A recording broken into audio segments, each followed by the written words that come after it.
Good morning and welcome to another interesting edition of Women Empowerment Program, still being organized and sponsored by the Rule of Law and Empowerment Initiative, also known as Partners West Africa Nigeria P1. My name is Nkem Okereke, your host for this show with my co-host Ijoma Igwe. Sometime in September 2014, United Nations Women kicked off its latest campaign, Heforshe. The campaign aims to invite support from boys and men on solving gender inequality issues and making men and boys advocate for women's rights. For today, we'll be discussing the Heforshe campaign with our guest, Peter Mancha, who is a renowned gender advocate and Heforshe champion with UN Women. We will go on a short break now and then come back with our guest.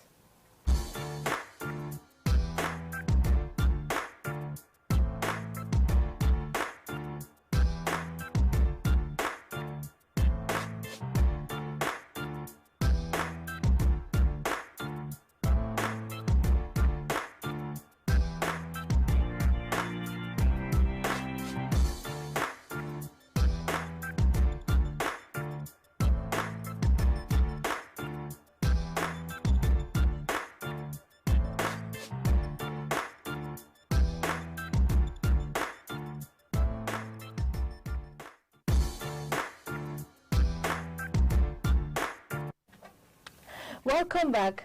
Our guest is a professional program specialist in the areas of gender equality, peace, security, and humanitarian response. Over the years, he successfully coordinated the implementation of several innovative and result-oriented initiatives for the promotion of the rights of girls and women, including the launch of the Heforshe campaign in Nigeria, at national level and at least in 8 states of the Federation. He is currently the program specialist, Women, Peace and Security with UN Women. Welcome with us today, our guest, Mr. Peter Mancha. Good morning, Mr. Peter. You're welcome to the show. Good morning, Ijoma. It's a pleasure being here. Welcome. Good morning, Nkem. And good morning, viewers. Yes, so you know our topic for today, the Heforshe campaign. Yeah. We would like to ask you, what is the Heforshe campaign about and why do you think it is necessary? Thank you very much. Let me start by saying that gender inequality is a global issue.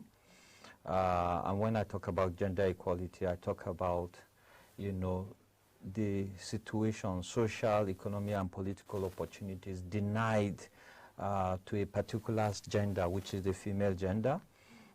We all know that globally women are actually discriminated upon, are denied access to education, access to decision-making positions, among other challenges, largely tied to socio-cultural factors. So, and then globally, including UN Women, different institutions have been working towards bridging the gender gaps that exist.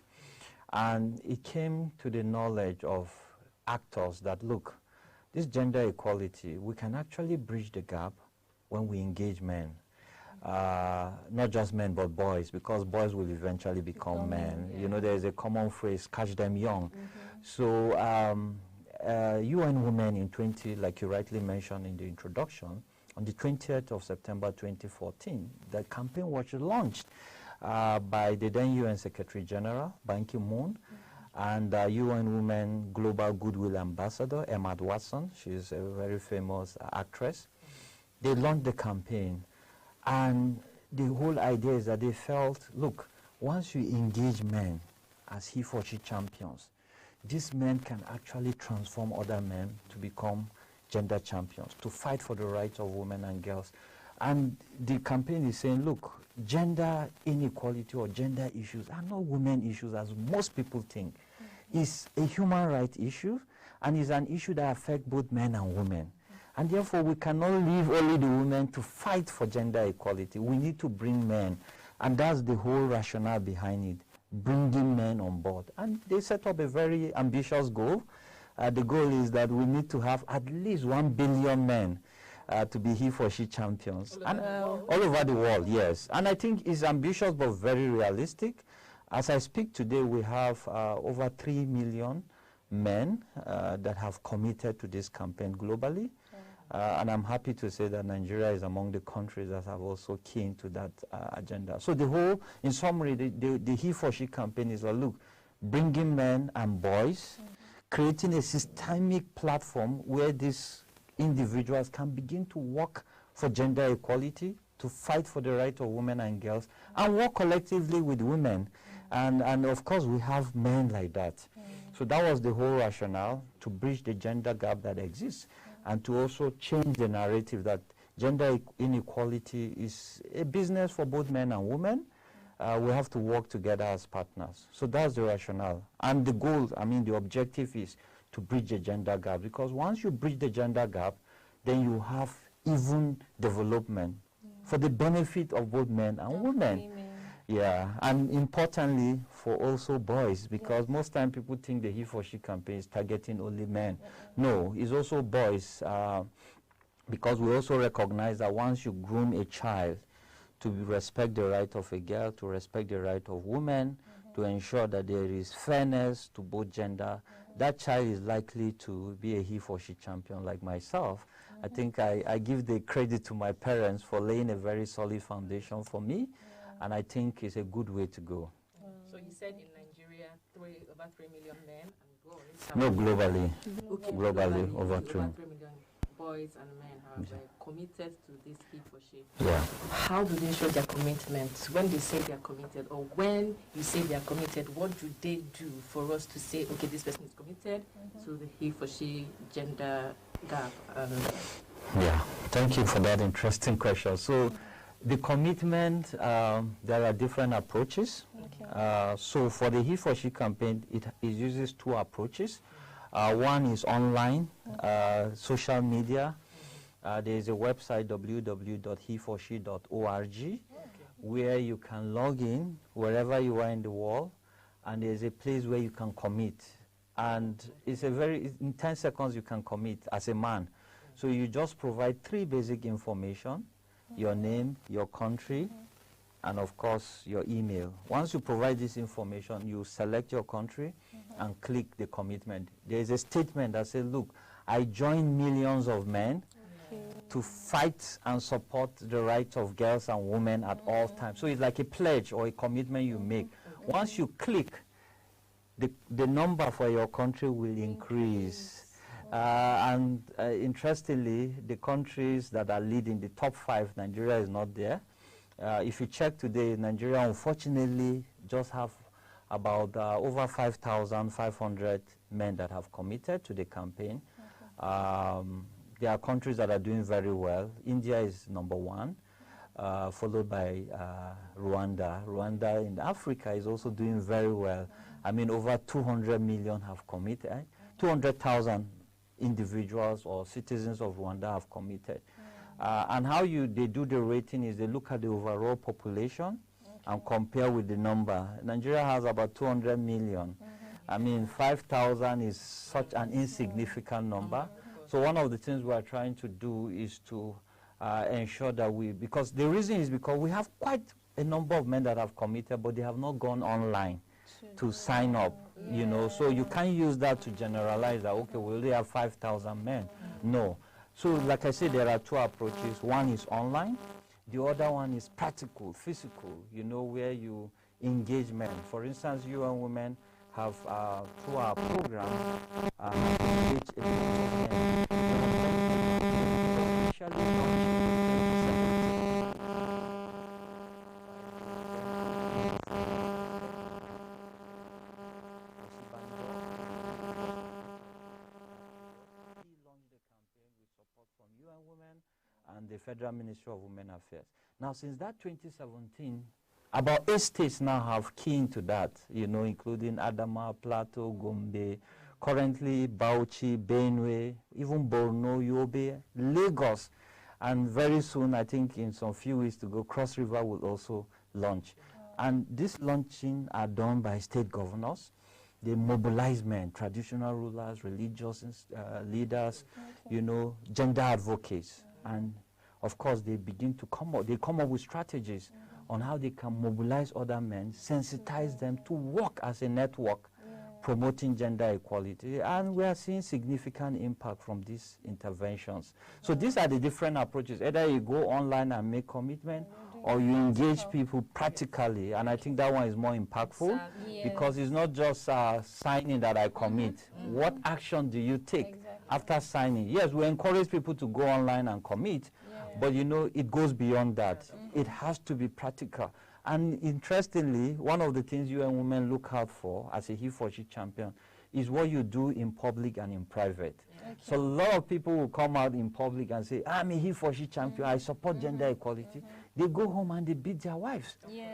Or they go they go outside and do something contrary to the values and principles of the Heforshe campaign. I'm sorry, I'll have to stop you here. Thank you very much for the education so far. I want to ask, do you think support for gender equality and women empowerment can be achieved through this campaign? Obviously, yes. I mean, not exclusively by conducting this activity or this campaign, but this campaign will contribute to a large extent. In fact, there is a common saying that it's smart to engage men as Heforshe champions to promote gender equality. The reason is because we have discovered that men are very influential due to culture. We live in a patriarchal society where men decide what happens. There are some institutions, like the traditional institution, which is the custodian of cultures, and these cultures are discriminatory against the right of women and girls. These cultural practices violate the right of women and girls. For instance, early marriage, female genital mutilations, among others. These are cultural practices. Who are those that promote this? It's the traditional institutions, which is dominated largely by men. So how do you change this culture if you don't engage these men, if you don't sensitize them to understand the implication of these harmful practices? So for me, it's strategic, it's a smart approach, and that's why people say, oh, you are a man and you work with UN Women. UN Women have recognized the fact that, you know, yes, it focuses more on women, it's positively biased towards women, but they have men. The country representative in Nigeria is a woman, the deputy country representative is a man. And we have, you know, so some good number of men who are Heforshe champions supporting the agenda. So it's a smart approach and it's a better way to break the barriers, especially when you look at the barriers that have to do with culture and patriarchy. You definitely need men's support. And smart women engage men as Heforshe champions to promote their rights. Okay.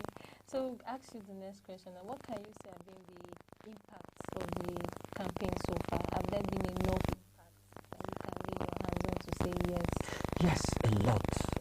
And maybe I'll start at home, Nigeria. I'll give you some practical examples to show how impactful it has been.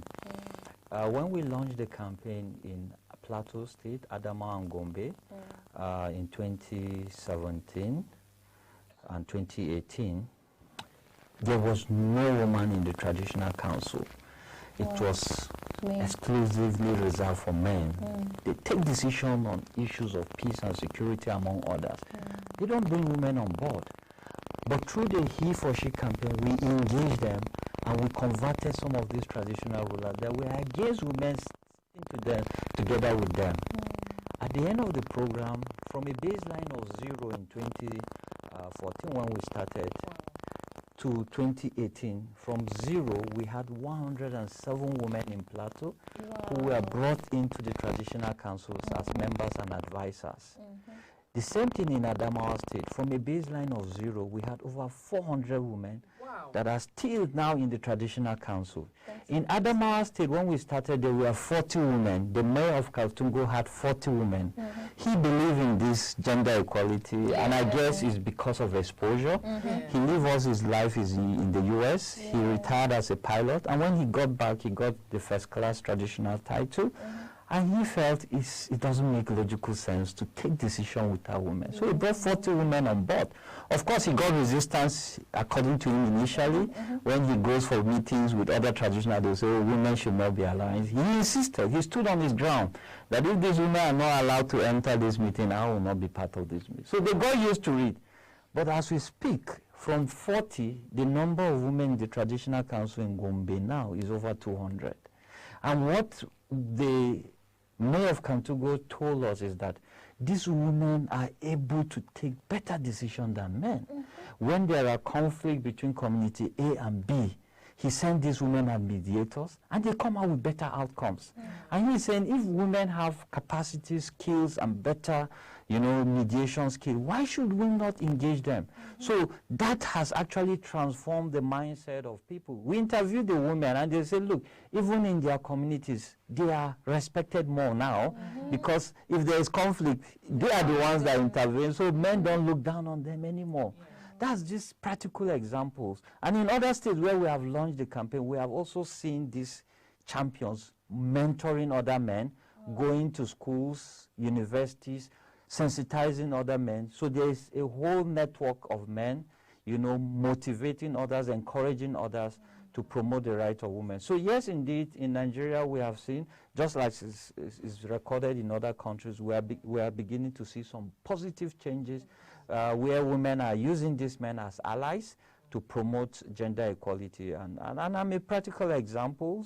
For over a decade I've been on this, and I will tell you that through different programs that we've implemented, we always have a component for he, for she, and the result, the outcome are always very impactful. Okay.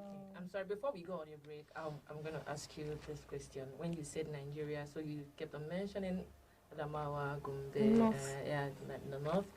Do you intend to launch this campaign in the southwest and southeast and south? What are your plans towards that? Good question. Why I mentioned those states is because, initially we got a funding from the European Union, and 3 states were selected. For the Women, Peace and Security. Adamawa, Plateau, and Gombe were selected by the EU, but also a national steering committee selected these states, and we had to integrate Heforshe component on that. Currently, we are also working on a Women, Peace and Security program funded by the government of Norway, and Bauchi and Benue were selected. We also integrated that. But I did mention that we have launched, last year we launched the campaign in Lagos State. The governor himself was there to launch it. And like I mentioned earlier, we are also planning to launch the campaign in Cross River, I think in a couple of weeks from now. Yes, so the goal is that we want all the 36 states to launch this campaign, but we have to do it step by step. But most time is actually influenced by funding that we are able to access and donor-supported initiative. But we are also encouraging, the Honorable Minister of Women Affairs is encouraging all the governors in Nigeria to launch the campaign in their respective states, regardless of funding support or not, because of the value addition it will bring. And one of the reference points is look at the states that have launched the campaign.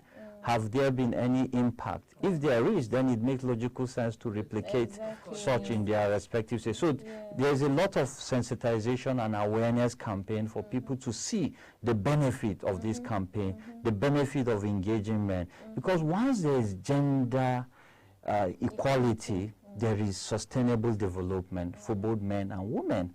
And of course, in Nigeria, and as is obtainable globally, women constitute about 50% of the population. It makes logical sense to address issues that affect half of your population. And gender inequality is a major issue. Issues of discrimination against women, we have the 7 principles of women empowerment. One of it, of course, emphasizes access to education. Nigeria has one of the worst statistics when it comes to out-of-school children, and a significant percentage are women. Issues of the rights of women in workplace, promotion, issues of gender-based violence. We know that 1 in 3 women have been subjected to one form of gender-based violence. And the COVID-19 pandemic has, made the whole situation worse. During the lockdown, I think a survey was conducted, and it shows that in all the 6 geopolitical zones, the statistics has tripled. Cases of rape and abuse against women. So it's very rampant. I'm happy we have the Violence Against Person Prohibition Act, which has been was launched at the national level, and a good number of states have domesticated it. But we are also saying, look, it's not good enough to just domesticate it. Implement it, popularize it, let people know about it. and ensure that perpetrators are dealt with. So that will serve as a deterrent to others who abuse the rights of women and girls. Yeah, wow. Thank you very much for that. Thank you. So we'll go on a short break and then come back again and continue this wonderful conversation on He-for-She campaign with our guest, Mr. Peter Mancha. Please stay tuned.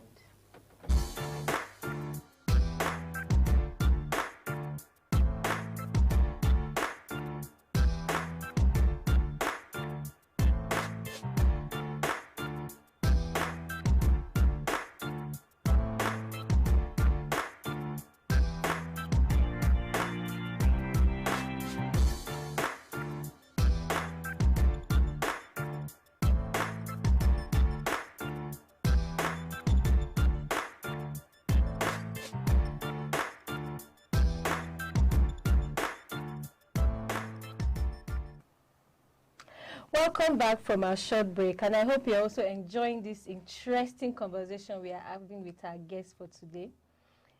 We would also like to hear your views. What do you think about He-for-She before now? What was your thought about He-for-She? We'd like you to go on our comments page and give us some idea or your thought about the He-for-She campaign. Mr. Peter, before we go on a break, you mentioned, you talked about women empowerment principles, which the UN Women is also working on. So I would like to find out from you, what's the relationship? Do you think there's a connection between the He-for-She campaign and the women empowerment principles? Obviously, okay. Yes, thank you for that question. The He-for-She campaign actually complements the 7 principles of women empowerment. Because if you look at the principles, it's talking about gender equality. How do you ensure that, women and men, boys and girls have equal access, for instance, to education, employment opportunities actually to maximize their potentials. So there is no discrimination on the basis of gender. That's what one of the principles looks at. The principle also look at, issues of abuse of the rights of women and girls, which the He-for-She campaign is also trying to address. The principle looks at the issue of, in business, for instance, how do you create an enabling environment for women to also maximize their potential in that sector? It looks at access to healthcare services and well-being of women. And if you look at the He-for-She, it's all. So I feel the He-for-She campaign and those principles of women empowerment, in fact, the He-for-She champions adopt those principles in whatever work they do. So they go hand in hand, is complementary. Yeah. Okay, thank you very much for that explanation. Now I understand the relationship between the He-for-She campaign and 7 principles of women empowerment being sponsored or championed by you and women. So in this your He-for-She campaign, do you foresee any challenge, or have you encountered any challenge during this campaign or since it has been on? Its challenge is inevitable. And when it comes to gender equality issue, especially in the African context, though globally, but especially in the African context, especially also in the Nigerian context, is a very challenging work to do. Why? Because our culture is, patriarchy is a major issue. Our culture actually is discriminatory against women, okay? And when you are trying to change cultural practices, it's not easy. I remember when we wanted to bring women on board, in the traditional council. In all the 2 states, Plateau and Adamawa, that eventually got positive result, they kicked against it. In fact, I remember they said, it's a no-go area, don't even talk about it, let alone even, convincing us to bring women. So it was a big battle. It took about 2 years to convince them. So what were they thinking? Were they thinking women? They felt, that this male domination of the traditional council is a cultural heritage that they inherited from their great-grandparents, and we want them to change it. So it was quite difficult, and we know that, adaptation to changes are not easy, especially cultural issues. So we have to be systematic and strategic in our approach to convince them. In fact, we produced a video documentary where we interviewed the mayor of Kaltungo, how he brought women, and we captured the changes, the transformation, the positive transformation that occurred in those communities because of bringing women on board. And that was what convinced them. So that's one challenge. Resistance is inevitable, not just in the traditional institution, in all sectors. I mean, we work with the security institutions, we work with the media, we work with MDAs, among other stakeholders. And most of these sectors, we get resistance. But what I tell people is that you can't celebrate success without overcoming challenges. Definitely you get backlash. People will say, no, this is Africa, this is Nigeria, this has to be done this way. But what I tell them is culture is dynamic. It changes over time. And what I also tell them is that what our great-grandparents never knew, we know. Exactly. If they know what we know, or if they knew what we know, they wouldn't. In the past, twins are killed. Today, most couples pray to have twins. My wife prayed to have twins. So people played, they see it as double blessing. So why are we not saying, oh, our great-grandparents used to kill twins? Why should continue? Our great-grandparents were wearing leaves as clothes. But today, if you wear leaves and you move around the street, people will think you are insane. Why? Because they have recognized that there are better ways of covering yourself with beautiful clothes and not leaves. So we need to change some negative traditional and cultural practices that are discriminatory. We are not condemning our cultural values. We have some very positive cultural values like respect for elders. It's a very positive cultural values. You can't call your parents, for instance, by their first name. But if you go to other countries, it's a normal thing. Go to UK, go to USA, you see a child of 5 years will call his father by his name. Here sometimes you can't even greet your elders without prostrating. I mean, it's a sign. So we have positive cultural values which we support, but the ones that are harmful, that limit one from maximizing one's potentials, that are discriminatory, these are the ones we condemn, and we try to make them realize that we are more enlightened. FGM, for instance, has led to the death of many people. Some that were lucky to survive live a terrible life because of health complications. So it's not just the violation of human rights, but it's also devastating as it threatens their lives. And I'm sure no right-thinking parents will want their children to die prematurely because of some cultural practices. So these are some that we get challenge, we get resistance at all levels, But one of the things I will tell our Heforshe champions or potential Heforshe boys and men is that challenges are inevitable. When they come, don't give up. Keep re-strategizing like we did in those traditional institutions to cause the change we want. I mean, Nigeria has one of the worst statistics of women in decision-making after the last general election. We are one of the worst. Rwanda is doing very well. Rwanda has even more women in parliament. And you can see the kind of development happening there at the moment. So what we are saying is, let's not underutilize the potentials of women. They can contribute. They have value to add. But we always say, oh, this is a woman. People sometimes think that strength has to be physical. That men are physically stronger. But when it comes to governance, it goes beyond physical strength. We have intellectual strength. I mean, Ngozi Okonjo-Iweala is doing very well. She's the DG of World Trade Organization. She was with World Bank. She was the former finance minister of the economy in Nigeria. She has gone places. And one of the things that I really like when she said is that she gets 100% support from her husband. So most women that you see are thriving very well. Check their background. When they have the support of their husband, who are he or she, they are likely to maximize their potentials. And the benefit goes beyond to women alone. Also men benefit. Her husband is proud of her. He's benefiting from her success. And I think that is the message that I really want to pass across to all men there. If you empower a woman, you are empowering yourself, you are empowering other men as well. It's not just only women. It has answered the last question. that was actually the last question we were going to ask you. The takeaways, what do you want people to take away from the discussion? You've summed it up. I don't know if you wanted to sum it up again. You've really summed everything up. The men needs to be included in the Heforshe. The Heforshe campaign is not just for women. It's beneficial to both men and women. Both men and women. And just to add to what he said, when he talked about the funding. Most of the Heforshe campaign have been from funders. Yeah.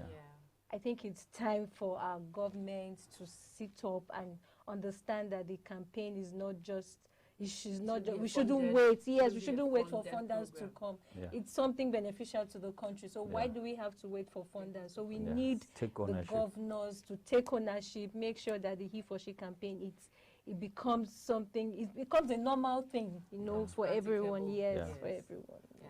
Thank you very much, Mr. Peter, and thank you very much, our viewers, for listening to this wonderful conversation. Please feel free to drop in the comments topics you would like us to discuss still on this platform. Join us again next week as we discuss another interesting topic still of women empowerment. See you next week, and bye.